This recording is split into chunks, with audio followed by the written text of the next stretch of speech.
Hey guys, hope you're having a great day. The question of the day is, where did you grow up? Where was your farm?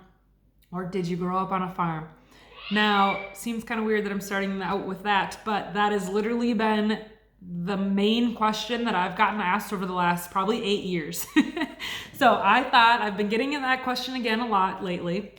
And I thought, you know what, I'm just gonna throw it on a video and share my journey with you guys. So it might get long, bear with me.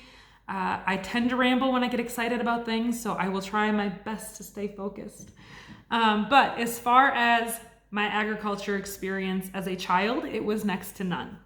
I did not grow up on a farm. I did not grow up in agriculture at all. You could argue my exposure to agriculture was that my grandparents lived across the street from a dairy farm and we would go visit it frequently as young kids. But I'm talking pretty young. So it's not like I was really, learning a whole lot necessarily. I mean, we literally stuck our hand in the calf's mouth and let them suck on our hand. Like that was the thing we did. It was fun. And then we climbed in the pile of oats. Like we were, 5. It was fun. I have great memories from doing it, but no take home knowledge necessarily of agriculture. Aside from that, you could argue I worked at a horse stable in exchange for learning how to ride.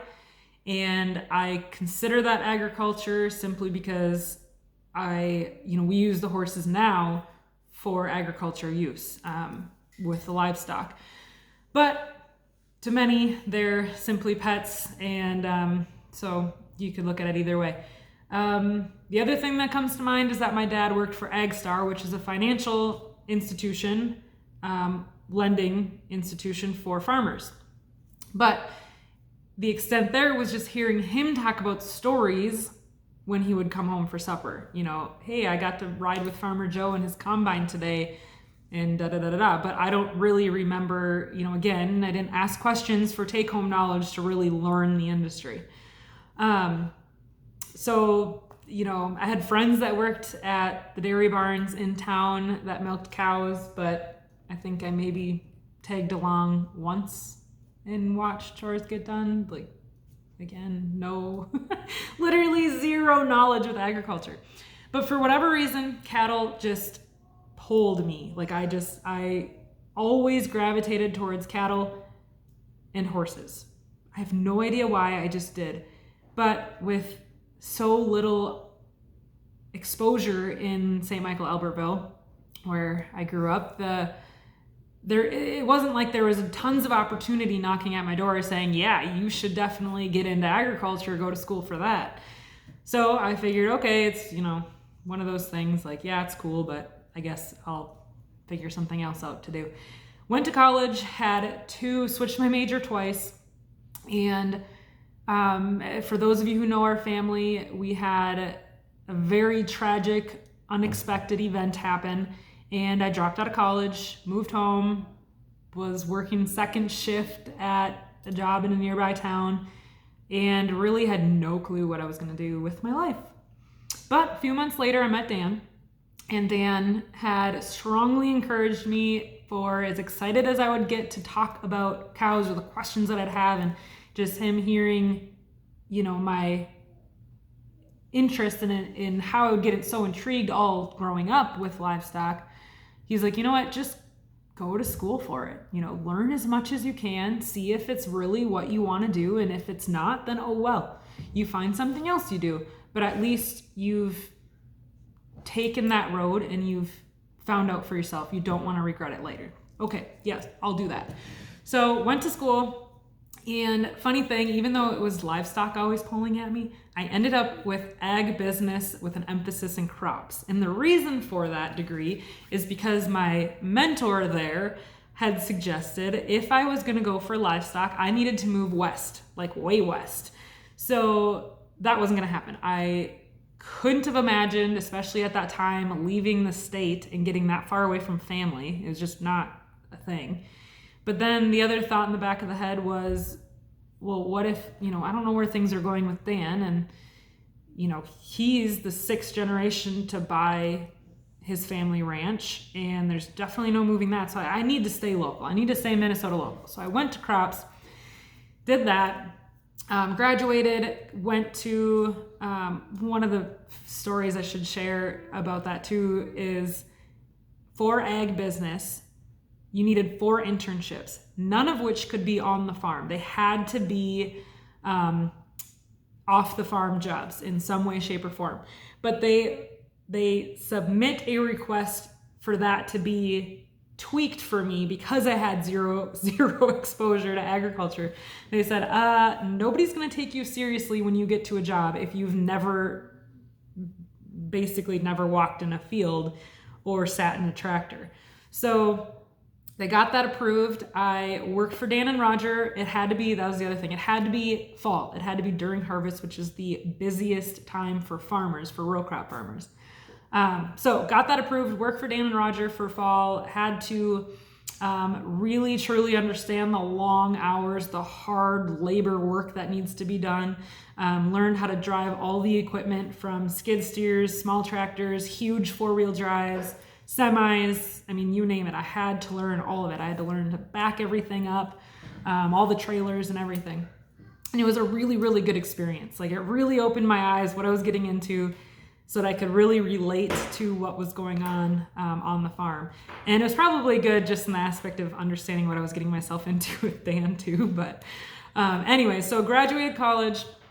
I got a job as an agronomist for a couple of years. So I worked directly with farmers in the local area to better their production and watch their inputs so that they weren't, losing or going negative on their margins. They weren't losing money to farm. Spent a lot of time looking at the soil, that kind of thing. But as I was going, I was realizing that I would come home and I wouldn't ask Dan a single question about our farm. I would ask him questions about our livestock. And I would ask 1,010,000 questions about our livestock. What was going on? Why are we doing this and not this? And, have all these ideas to be more efficient and everything. And I'm sure I irritated him more than once. But so then I decided, you know what? Livestock is still pulling at me, so I need to find something different. So found a job in a nearby town where I could work directly with ranchers, and specifically got the opportunity to work with cow-calf operations, which is what we do. Mama cows that have the babies on the property and then calve the babies out. And so I did that. I became a territory manager for a lot of the U.S. I was able to work with ranchers all across the United States, into Canada. In that time is where I realized, just by talking to some of those ranchers, the huge disconnect between consumer and producer. Mainly just because, I'm talking to people from all across the nation now, in a lot of different types of communities, if that makes sense. Every state's got a little bit different of a culture. And that was interesting to learn, but some of these guys would vent and they'd stress about how consumers or city folk don't know this and that and da-da-da. And I would just stop and ask, well, did you teach them? Like, did you tell them? Did you explain it to them? Because I grew up in the city. I didn't grow up on a farm, and had someone not taken the time to explain something to me, why would I know? I wasn't around, I wasn't surrounded around agriculture like you. You grew up in agriculture. So it's second nature to you, but those of us that didn't grow up with it or aren't working in it would have no idea. And the more I had those conversations with guys, the more I realized, look, this is probably a thing here in Minnesota too. I've just never taken the time to ask anybody. So during that time, we started asking, friends and family their knowledge essentially in agriculture, or where their food comes from, in different ways and different questions. And I was realizing just how much disconnect there truly was from consumer to producer. And that bothered me. That bothered me a lot, especially noticing where labels are so different and they mean so many different things. And, there's loopholes to get away with labels, even though you don't actually do what the consumer thinks it means. And that's when Split Rock kind of started. I shouldn't say started, but really focused on Split Rock Ranch as a whole, to create a Facebook page, to just start educating as much as we can. And then it kind of spiraled from there. we were realizing, how as we're talking to people and trying to educate people and helping to answer their questions, where they're telling us, like, we don't even know where our food does come from. We don't know how to get in touch with farmers. We don't know, like, we want to buy from farmers, but we don't know how to, or where to even go, or where to look, or we don't know anything. We don't know questions to ask them, nothing. So we're like, okay, well, we're already raising food for ourselves. So we'll raise a couple extra. Here's, chicken, whatever, to family and friends until they could find someone that was maybe closer or whatever. And as time went on, I'm still at my corporate job doing, Split Rock stuff on the side. And I took a different position within the company and started working in research and development. And it was kind of a new wing for that company as far as what I was working on. It was all soil health and biology and stuff, which I had been intrigued with, had already started learning for the last probably 3 or 4 years prior to that. But this gave me the opportunity to dive in. And what I focused on was looking at the correlation and the connection between soil biology to plant health, animal health, and then human health. And that's where, like, I really started to, I was using that knowledge to bring that to the community as much as I could. I found myself taking my lunch breaks to do webinars and do virtual meetings. I would take 2 hours off in the afternoon to do live virtual webinars for elementary schools to teach them where their food's coming and the correlation between plant health and animal health and our health and so on. And then I'd end up doing seminars at night through the corporate company for a couple hours trying to help educate. And I started realizing just how passionate I was on that. Like, it was so much fun. It was so rewarding to know that somebody trusted me and my knowledge and my experience. Even though I didn't grow up on the farm or in agriculture, they trusted me to call and ask questions, even if they felt like it was a dumb question. And no question is a dumb question, because I guarantee you I have had the question and have asked it. Because remember, I came from absolutely zero knowledge with farming or ranching or anything in agriculture, like anything in agriculture.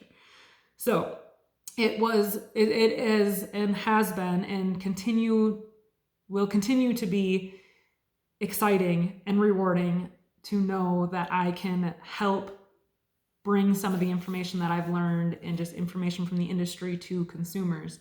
And that's where, one day I woke up and I said, I really like what I do. I love what I do, in fact, at the corporate job. And I love the people. Like, I create best friends from that job.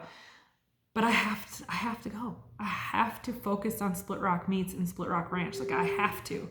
I have to be able to be the person that can not only answer these questions, but can walk the walk as far as producing the stuff that means something. I can't sit here and talk about the soil biology making a huge impact in plant health, animal health, and human health if we're not doing it here. We've got to start working on land production performance, improving our land. I mean, we always have. Dan and Roger have done a fantastic job, but there's things that we can still practice and still learn and do things with our livestock, but to focus on how do I get the highest quality, most nutrient dense meat for the consumer, get it to the consumer as efficiently as I know how to, especially as our small size of operation, while I'm still there to be that trusted source to ask the questions. It's this like big dynamic, essentially full 360 circle thing that I'm completely focused on and has me so excited. So in September, I left my corporate job. We have been here full time now working on Split Rock Meats and Split Rock Ranch, and it has been nothing but a blessing. There's been hard days, of course. There always is in any career, right?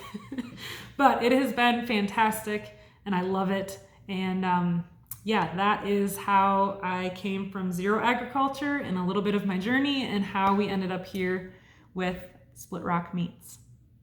So I know that was very long-winded and I apologize, but thank you for watching and you guys have a wonderful day. If you have questions, ask.